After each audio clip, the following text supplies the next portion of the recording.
Guys, आज की जो हमारी कहानी है वो फुरुता जुंको के बारे में है। फुरुता जुंको 17 साल की हाई स्कूल लड़की थी जो कि जापान के साइतामा प्रीफेक्चर में रहती थी। अब अगर मैं आपको प्रीफेक्चर के बारे में ढंग से समझाऊं तो जैसे इंडिया में स्टेट्स होते हैं जिनको लोकल गवर्नमेंट और स्टेट गवर्नमेंट गवर्न करती है, वैसे ही जापान में प्रीफेक्चर्स होते हैं। तो साइतामा जापान का एक प्रीफेक्चर है जहाँ पर फुरुता जुंको रहती थी एंड वहीं के एक स्कूल में साइतामा मिनामी हाई स्कूल में फुरुता जुंको पढ़ती थी। तो फुरुता जुंको की एक अच्छी गुड गर्ल वाली इमेज थी, पार्ट टाइम जॉब्स करती थी एंड उसके ग्रेड्स भी अच्छे खासे थे सो दैट कि वो आगे कॉलेज में मतलब अपने पैसे बचा सके, सो दैट कि उसका आगे कॉलेज में एडमिशन हो जाए आराम से। तो लाइक जापान के जितने भी मतलब बाहर की कंट्रीज के बच्चे होते हैं वो पार्ट टाइम जॉब्स ही करते हैं नॉर्मली, सो दैट कि वो अपने कॉलेज के लिए पैसे बचा सके। तो फुरुता जुंको की ये जो गुड गर्ल वाली इमेज थी, इससे एक लड़का इंप्रेस हो गया जिसका नाम था हिरोशी मियानो।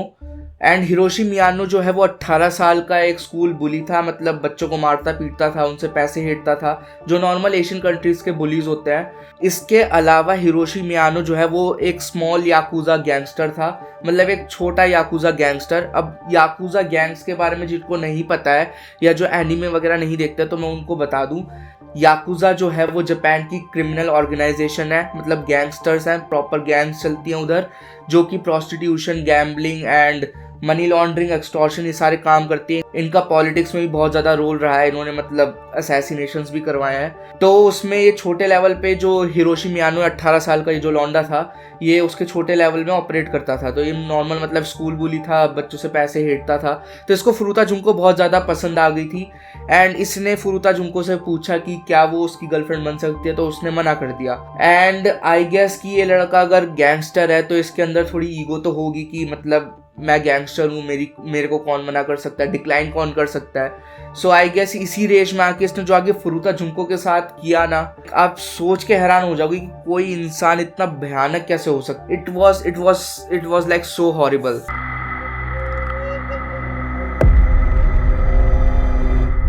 सो बात है 25 नवंबर की। ये हिरोशी मियानो एंड इसके साथ इसका एक और दोस्त नोबुहारो मिनातो जो 16 साल का था, ये दोनों के दोनों प्रॉपर क्रिमिनल थे, काफ़ी सारे क्राइम कर चुके थे एंड इवेंचुअली ये औरतों को ढूंढ रहे थे जिनके साथ ये सेक्सुअली असॉल्ट कर सके और जिनको ये लूट सके। तो इन्होंने फुरुता जुंको को स्पॉट कर लिया। वो अपनी बाईसाइकिल पे अपने पार्ट टाइम जॉब से घर की तरफ जा रही थी। इन्होंने फुरुता जुंको को स्पॉट कर लिया एंड उसके बाद इन्होंने एक प्लान बनाया। इनका प्लान ये था, ये जो नोबुहारो मिनातो है ये फुरुता जुंको के पास जाएगा एंड उसकी बाईसाइकिल को किक करेगा। जब उसने ये करा तो हिरोशी मियानो फुरुता जुंको के पास गया। उसने फुरुता जुंको को हेल्प ऑफर करी, ये हेल्प की वो उसके साथ घर तक चल लेगा। अब फुरुता जुंको हिरोशी मियानो को जानती थी बिकॉज हिरोशी मियानो ने फुरुता जुंको को प्रपोज करा था।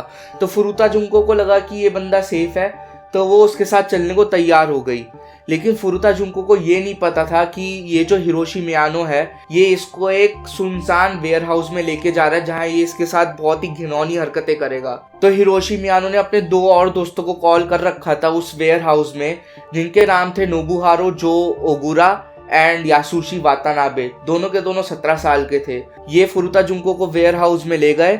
वेयर हाउस में इन 4 लोगों ने फुरुता जुंको को सेक्सुअली असॉल्ट करा मल्टीपल टाइम्स जस्ट बिकॉज कि फुरुता जुंको ने हिरोशी मियानो का प्रपोजल ठुकरा दिया। इन चारों ने मल्टीपल टाइम्स फुरुता जुंको को असॉल्ट करा एंड उसके बाद इतना ही नहीं, असॉल्ट करने के बाद इन्होंने इसको किडनैप करके रखा नोबुहारो के घर पे, जो कि उसका अदाची टोक्यो में एक घर था, एक वेकेंट हाउस जहाँ पे उन्होंने फुरुता जुंको को रखा बंदी बना के।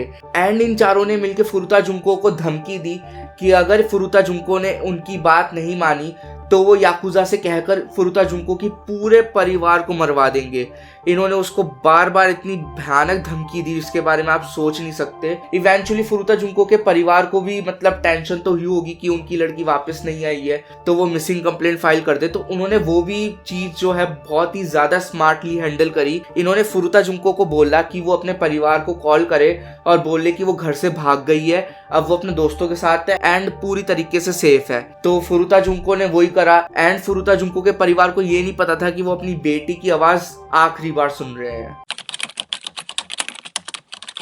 फुरुता जुंको को नोबुहारू के घर पे किडनैप करने के बाद इन्होंने इसको 40 दिन तक इतना दर्दनाक टॉर्चर दिया जिसके बारे में कोई सोच भी नहीं सकता। ये लोग फुरुता जुंको को एक दिन में मल्टीपल टाइम्स असॉल्ट करते थे एंड इवेंचुअली ये लोग अपने बाकी याकुजा मेंबर्स को बुलाते थे सो दैट कि वो फुरुता जुंको के साथ सेक्सुअली असॉल्ट कर सके। एंड समटाइम्स ये नंबर इतना ज़्यादा बढ़ जाता था कि ये नंबर 100 आदमियों तक चला गया था। इसके अलावा इतना भी नहीं, नोबुहारू के पेरेंट्स कभी कभार घर भी आते थे तो नोबुहारू फुरुता जुंको को फोर्स करता था कि वो उसकी गर्लफ्रेंड का रोल प्ले करे। एंड नोबुहारू के पेरेंट्स को इवेंचुअली पता लग गया था कि यहाँ पे क्या सीन हो रहा है। उसके बाद भी वो उस सीन को इग्नोर करते थे बिकॉज उनके दिल में भी याकुजा का डर था। एंड इन्होंने 40 दिन तक सिर्फ नहीं करा, इन्होंने 40 दिन तक और भी भयानक चीजें करी है। फॉर एग्जाम्पल, अगर फुरुता जुंको इनकी बात नहीं मानती थी तो ये सर्दियों के मौसम में उसको कभी कभार फ्रीजर में रख देते थे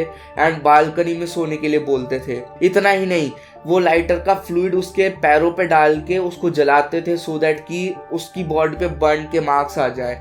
उसकी कितनी सारी हड्डियां तोड़ दी इन्होंने एंड 20 दिन के बाद तो वो चलने तक की हालत में नहीं थी। मतलब इतना बैरबैरिक टॉर्चर करते थे वो इसके साथ। एंड इवेंचुअली उसकी नाक टूट गई जिसकी वजह से वो सिर्फ मुंह से सांस ले सकती थी। उसके पेट में इतनी ज्यादा इंजरीज हो गई कि वो पानी एंड खाना तक नहीं खा सकती थी। वो इवेंचुअली उसको वॉमिट कर देती थी एंड वो चल नहीं सकती थी। उसके लिए क्रॉलिंग भी बहुत मुश्किल हो गई थी, रेंगना मुश्किल हो गया था। एंड वो उनसे हर दिन बोलती थी दैट वो उसको मार दे और टॉर्चर ना करे, वो और सहन नहीं कर सकती। उस भयानक 40 दिन के टॉर्चर के बाद फुरुता जुंको का पूरा फेस सूज गया था। उसकी लगभग सारी हड्डियां टूट गई थी एंड उसकी बॉडी से सड़ने की स्मेल आने लग गई, जिसकी वजह से जितने भी लड़के थे उनका सारा का सारा रोमांटिक इंटरेस्ट फुरुता जुंको से हट गया। इसी वजह से उन्होंने दूसरी 19 साल की लड़की को किडनैप करा एंड उसको सेक्सुअली अब्यूज करा। इवेंचुअली हिरोशी एंड उसकी गैंग ने फुरुता जुंको को महाजोंग गेम के लिए चैलेंज करा। महाजोंग एक जापान में गेम है जो काइंड ऑफ गैंग्स वगैरह में पॉपुलर है। तो उसमें वो फुरुता जुंको से हार गए। हारने के बाद हिरोशी और उसकी गैंग ने फुरुता जुंको पे अपना आखिरी ब्रूटल अटैक करा। उन्होंने फुरुता जुंको को तब तक किक करा जब तक फुरुता जुंको और ज्यादा इंजर्ड ना हो जाए, और अपनी इंजरी की वजह से फुरुता जुंको ने अपना दम तोड़ दिया। 40 दिन का वो भयानक नर्क भरा टॉर्चर फुरुता जुंको का खत्म हो गया। आफ्टर किलिंग फुरुता जुंको, हिरोशी और उसकी गैंग ने फुरुता जुंको को 55 गैलन की कंक्रीट बकेट में डाल दिया जो कंस्ट्रक्शन साइट्स पे होती है नॉर्मली, एंड उस बकेट को सीमेंट से भर दिया।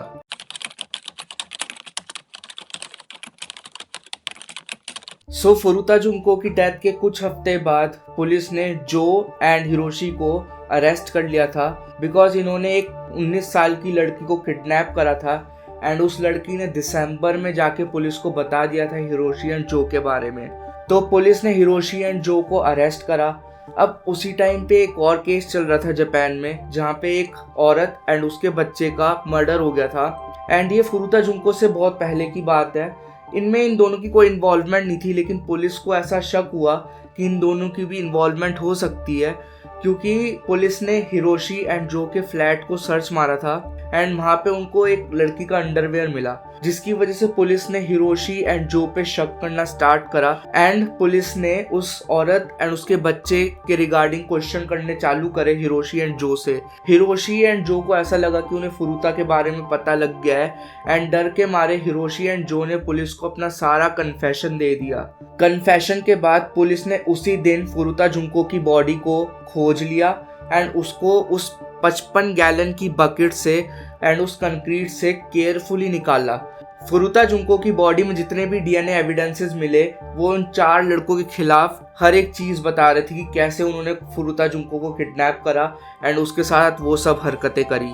अब इतने सारे डीएनए एविडेंसेस फुरुता जुंको की बॉडी से मिलने के बाद एंड हिरोशी एंड जो के कन्फेशन के बाद एक बहुत बड़े लेवल पे केस चला जहाँ पे इन 4 लड़कों के वकील ने पुलिस को ये बोला कि ये सारे के सारे जुवेनाइल हैं, जो कि सही भी था कि इन तीनों में से 3 लड़के जो थे वो जुवेनाइल थे, मतलब 2 तो 17 साल के थे, एक 16 साल का था।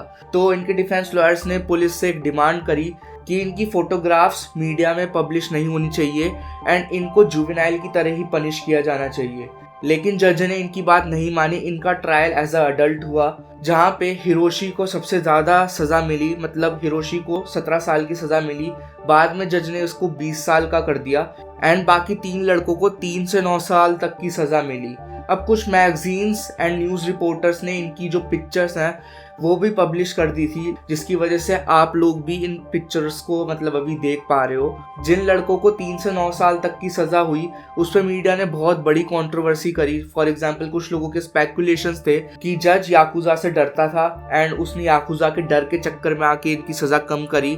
जापान का जो भी सारा का सारा पुलिस एंड क्रिमिनल सिस्टम है वो क्रिमिनल्स को सुधारने में ज़्यादा फोकस करता है रादर देन उनको पनिश करने में। तो मोटा मोटा यही था कि ये 4 लड़के अपने मिड 30s में ही रिलीज हो गए। अब इनके बारे में भी रीसेंट अपडेट्स आ रही हैं, जैसे 2013 में हिरोशी को पुलिस ने दोबारा पकड़ा था क्योंकि उसने फ्रॉड करा था एंड वो याकुजा के साथ दोबारा मिल गया। जो के बारे में भी ये बोला जाता है कि वो अपने दोस्तों में ब्रैग करता है कि कैसे उसने फुरुता जुंको को मारा एंड कैसे वो उस केस से बच गया। रही बात यासुशी की, तो यासुशी के बारे में ज्यादा मतलब डिटेल्स में नहीं बताया गया है, उसने काइंड ऑफ अपने आप को शट कर लिया था। एंड रही बात नोबुहारू की, तो नोबुहारू को अटेम्प्ट टू मर्डर में दोबारा पुलिस ने पकड़ा, 2019 की यही बात है। तो मोटा मोटा इन लड़कों की कहानी यहीं पे खत्म हो गई। इन्होंने ऐसा घिनौना क्राइम करा, जापान का जो लीगल सिस्टम है वो इनको इतनी लाइट पनिशमेंट दे के छोड़ दिया कि मतलब इनकी पूरी जिंदगी इनके सामने है। इन्होंने फुरुता जुंको के साथ जो करा उस लड़की की जिंदगी बर्बाद कर दी एंड ये लड़के